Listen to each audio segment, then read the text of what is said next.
Hello and welcome to a session on Introduction to Robotics. The learning objectives. After completing this topic, you will be able to state the meaning of robotics, describe the robotic system. The term robot has come from a Czech word robota, meaning is the forced or a slave labor. The first time in 1921, Karel Capek, a famous chess playwright, Rossum's Universal Robot, was the first drama in which he has named a robota. And later on, he named it as a robot. The meaning is a machine which looks like a human being and which follows the instruction of a robot or a human being. There are many definitions of the robot, but the definition coined by ISO is commonly used. It says that it is an automatically controlled, programmable, multi-purpose, multi-purpose manipulator, and programmable in three or more axes, which can be either fixed or a mobile, and it can be used for industrial applications. Now, coming to robotics. Robotics is a science which deals with the issues related to design, manufacturing, and uses of robots. In 1942, the robotics was introduced first time by Isaac Asimov, and later on there is a history. And if you look at the fundamentals of robotics is in different branches, right from physics, mathematics, mechanical, electronics, electrical engineering, computer science, and others. This is the reason that robotics is a interdisciplinary area, and there are many developments in each of the field. If you look at robotics uses the three H. First H is the hand, second one is the head, and third one is the heart. The hand covers all the robot kinematics and deals with the linkages, driving systems, and the following patterns. Whereas the head is nothing but the control systems where the processes are taking place. And third one, heart, is the buzzword nowadays where many developments are happening where the human intelligence is provided to a robot. Now coming to the robotic system. In a robotic system can be looked into different types of components. First one is the base. Second is the link and joints. As you can see, this is link number one, link number two, link number three, and so on. End effector, which is the hand or what we can say a gripper. Fourth one is a wrist, like a human wrist here. Fifth one is the drive or actuator, which is over here. That is the fifth part. And sixth one is a controller. This is a controller, that is part number six. And seventh is a sensor. Now sensors are built into the system, like the sensors are generally located at the joints where it is required to find out the position, velocity, and acceleration. Also the sensors for looking at whether the object is present or not present.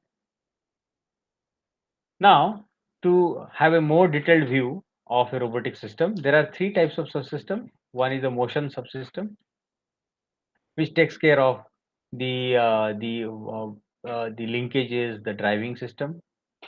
Second one is a control subsystem, which is a computer where the processes are taking place. Any decision making is happen in the computer. And third one is the recognition subsystem. In a recognition subsystem, the information from the external environment is taking place, like whether the object is there on the table, what size of the object, what orientation of the object, that will be taken care by the recognition subsystem. This is the more detailed view of your motion subsystem.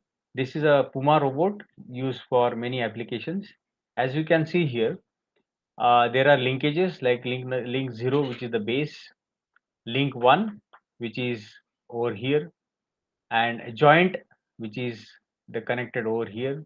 Link 2, this one is a link 2, this is a joint 2, this is link 3, this is joint 3, this is joint 4, like our wrist, and a link which is present over there, and joint here, which can be considered as a rotary joint, and the link 5 here, then link 6, which is the end effector, which is connected by joint 6. So as you can see, this is a 6 degree of freedom robot, which is very much similar to a human hand. Like it is a shoulder here, starting from this joint here. The first joint in a human body is the twisting joint, and the second one is the shoulder, and third one is over here, and fourth, 5 and 6 all present over here, which can provide different degrees of freedom. Recognition subsystem, that is a sensor which are available in terms of transducers for vision, touch, finding out the range, the proximity, navigation, or speech recognition, and the analog to digital converter, which is required in case of transmission, where the interfacing of sensor with the robot control system. Now, this is the typical control system which is used in a robot, that a whether a desired end trajectory is required to be met, and if it is not, then it is fed to a controller, and depending upon the input, the robot is controlled by using an actuator. Now, actuator, there may be a sensor where to required position or velocity, sensors gives the feedback again to the controller, and controller again gives the feedback in terms of the robot motion. So this is the actual loop which is taking place over here to form a complete robot subsystem. There are typical controllers available in the market, that is KUKA, that is KRC2 for KUKA robot, and there are many languages which are used and built into that, that is basic Fortran, C, C++, or a specific to a robot system. Like for KUKA robot, the language KRL is used, and for Fanuc, they use a Carol uh, language. We also need a digital to analog converter, where the information from the controller has to be fed to the actuator. So in that case, electrical motors are being driven by using a DAC, and sometimes we need to have an amplifier when the DAC signals are weak and the machine requires the input, so we need to have an amplifier. So this is the typical DAC controller, and this is the KUKA KRC2 controller, which is used in the KUKA robot. So, as you can see, there are different branches, but specifically, as we are looking from the kinematics point, so mainly we will be dealing with the kinematics here, which is the major part of the mechanical engineering, which deals with the motion of robot arms without considering the forces and movement. So, our thrust in this course will be to find the motion of the robot, and to understand position, velocity, and acceleration. So these are the references. So this is the first session, and we will learn the more detail about the robot in the following session. So thank you.